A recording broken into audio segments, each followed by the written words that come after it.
বাসুদেৱ নমস্কাৰ মই আচাৰ্য বিনয় কাশ্যপ আহক আমি 2025 বৰ্ষটো কোন ৰাশিৰ কাৰণে কি ফল লৈ আহিব তাৰ বিষয়ে আলোচনা যেহেতু অহা কালি নতুন বৰ্ষ ষ্টাৰ্ট হৈ যাব এই নতুন বৰ্ষত মেষৰ পৰা মীন ৰাশিলৈকে কোন জাতক জাতিকাৰ কাৰণে শুভ ফলদায়ী হ'ব কোন জাতক জাতিকাৰ কাৰণে অশুভ ফলদায়ী হ'ব সেইটো বিষয়ে জানো আমি এইটো জানা কিয় দৰকাৰ যে এইটো জানিলে অন্ত বছৰটো আমি প্ল্যান কৰিব পাৰো আহক তেনেহলে মেষ ৰাশিৰ বিষয়ে আমি আলোচনা কৰো মেষ ৰাশিৰ কাৰণে কনফিডেন্স লেভেল খুব বেছি হাই হৈ থাকিব কিন্তু টকা পইচাৰ কাৰণে অলপ ষ্ট্ৰাগল থাকিব অলপ টকা পইচা লেনদেনত অলপ আপোনালোকে খুব ওয়াৰ্কআউট কৰি ফেলে টকা পইচা লেনদেন কৰিব বা অলপ ষ্ট্ৰাগল যেহেতু বাঢ়িব অলপ সাৱধানতা অৱলম্বন কৰিব কিন্তু যিসকল জাতক জাতিকা চাকৰিৰ কাৰণে হাবাথুৰি খাই আছে চাকৰিৰ কাৰণে ভাল যদি ৰোগ ঋণ মুকদ্দমা আদি চলি আছে তেনে ক্ষেত্ৰতো আপোনালোকে সুফল কিন্তু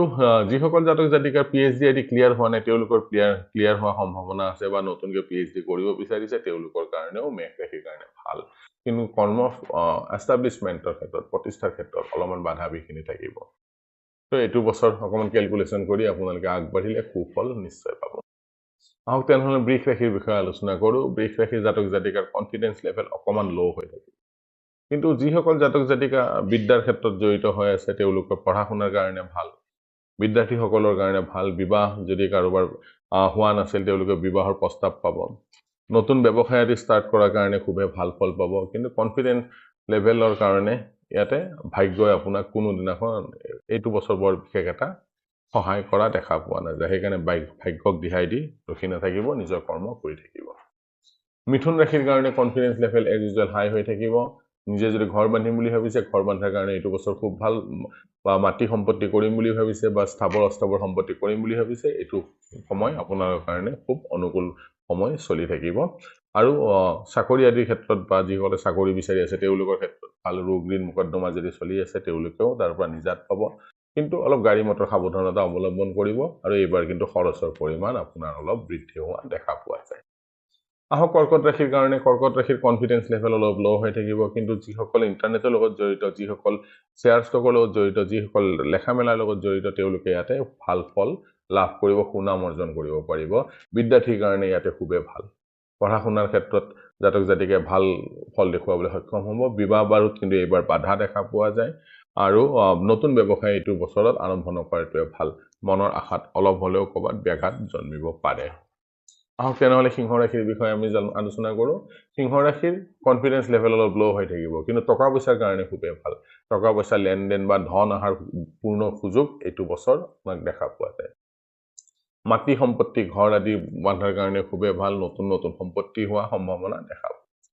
কিন্তু চাকৰি ক্ষেত্ৰত অলপ বাধা বিঘিনি আহিব বা ৰোগ ঋণ মুকদ্দমা আদি যদি আছে অকমান কন্টিনিউ প্ৰসেছত চলিব অলপ সাৱধানতা অৱলম্বন কৰিব ৰাস্তা ঘাটে গাড়ী মটৰ চলাওতে বা কাৰোবাৰ লগত কাজিয়া পেচাল কৰাৰ আগতে খুব সাৱধান হোৱা দৰকাৰ হ'ব কৰ্ম প্ৰতিষ্ঠাত অলপ বাধা বিঘিনি আছে সেইকাৰণে অলপ সাৱধানতা অৱলম্বন কৰিব যিটো কৰে ভাবি চিন্তি কৰিব যাতে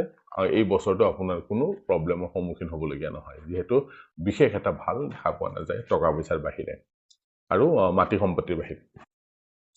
কন্যা ৰাশিৰ জাতক জাতিকাৰ কাৰণে কনফিডেন্স লেভেল খুব হাই হৈ থাকিব ইন্টাৰনেটৰ কাৰণে ভাল শেয়াৰ ষ্টক যোনে কৰি আছে তেওঁলোকৰ কাৰণে ভাল ফল পাব বিদ্যাত অলপ বাধা বিঘিনি দেখা পোৱা যায় অলপ সাৱধানতা অৱলম্বন কৰা দৰকাৰ হ'ব আৰু হায়াৰ এডুকেশ্যনত অলপ প্ৰব্লেম দেখা পোৱা যায় বা বিদেশ যাত্ৰাৰ ক্ষেত্ৰত অলপ প্ৰব্লেম তুলা ৰাশিৰ জাতক জাতিকাৰ কনফিডেন্স লেভেল খুবেই ভাল হ'ব টকা পইচাৰ কাৰণে খুবেই ভাল এইটো বছৰ কিন্তু নিজৰ ঘৰ মাটি পঢ়ো বুলি কৰিলে ইয়াতে বাধা বিঘিনি আহিব আৰু লগতে গাড়ী মটৰ অলপ সাৱধানতা চলাব খৰচৰ পৰিমাণ অলপমান কন্ট্ৰোল থাকিব যিসকল বিদেশত আছে তেওঁলোকৰ কাৰণে খুবেই ভাল পৰিণাম পাব বৃশ্চিক ৰাশিৰ জাতক জাতিকাৰ কাৰণে কনফিডেন্স লেভেল খুব ভাল কিন্তু অকমান সাহস পৰাক্ৰমত অকমান লাঘৱ হ'ব বিবাহৰ ক্ষেত্ৰত বা বাণিজ্যৰ ক্ষেত্ৰত অলপ প্ৰব্লেম আহা দেখা পোৱা যায় কিন্তু পিছলে হলেও এইটো বছৰ শেষৰ ফালে হলেও তেওঁলোকৰ মনৰ আশা পূৰণ হ'ব ধনু ৰাশিৰ জাতক জাতিকাৰ কাৰণে কনফিডেন্স লেভেল অকমান লো হৈ থাকিব টকা পইচাৰ ক্ষেত্ৰত অলপ বাধা বিঘিনি আহা দেখা পোৱা যায় ৰোগ ঋণ মুকদ্দমা আদি হোৱা দেখা পোৱা যায় অলপ সাৱধানে থকা দৰকাৰ হ'ব কিন্তু কৰ্ম প্ৰতিষ্ঠা আছে এবাৰ কৰ্ম প্ৰতিষ্ঠাত ভাল দেখা পোৱা যায় খৰচৰ পৰিমাণ কম হ'ব বিদেশৰ ক্ষেত্ৰত যদি বিদেশ জাৰ্নি কৰে বা বিদেশত যদি সেটেল হ'ব বিচাৰিছে এইটো বছৰ আপোনাৰ কাৰণে খুবেই মকৰ ৰাশিৰ জাতক জাতিকাৰ কাৰণে এইটো বছৰ কনফিডেন্স লেভেল অলপ লো হৈ থাকিব বিদ্যাত অলপ বাধা বিঘিনি আহা দেখা পোৱা যায় প্ৰেমত বৰ সুফল পোৱা দেখা পোৱা নাযায় কিন্তু হায়াৰ এডুকেশ্যনৰ কাৰণে ভাল, ধৰ্ম কৰ্মৰ কাৰণে ভাল এইটো সময়। আৰু লগতে মনৰ আশা যিবিলাক আছে পিছলে এই বছৰৰ লাষ্টৰ ফালে, অহা বছৰৰ লাষ্টৰ ফালে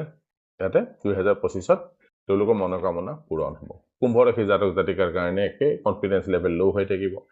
যদি ঘৰ মাটি বাৰী বনাম বুলি ভাবিছে তাতো অকণমান বাধা বিঘিনি থাকিব, কিন্তু কৰ্ম প্ৰতিষ্ঠাৰ কাৰণে খুবেই ভাল। আৰু কিছুমান গুপ্ত ধন আদি পোৱাৰ সম্ভাৱনা দেখা পোৱা যায়। PhD আদিৰ কাৰণে খুবেই ভাল এইটো বছৰ। আৰু কিন্তু খৰচৰ পৰিমাণ অলপ লাগাতকৈ বেছি বৃদ্ধি হোৱা দেখা পোৱা যায়।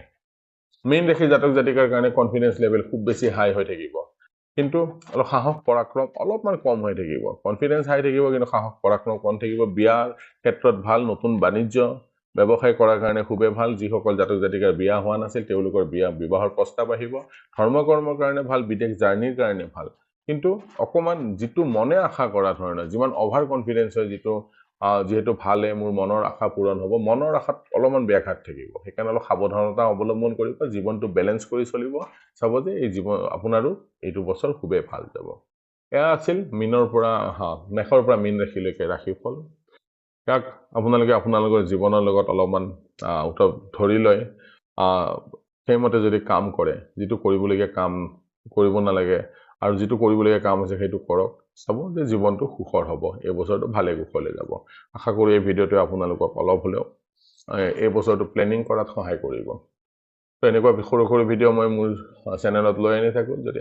আপোনালোকৰ ভাল লাগে তেনেহ'লে লাইক কৰিব ভিডিঅ'টো, চেনেলটো ছাবস্ক্ৰাইব কৰিব, আৰু যদি ভাবে যে ইয়াক শ্বেয়াৰ কৰিব পাৰি তেনেহ'লে শ্বেয়াৰ কৰি দিব। ধন্যবাদ।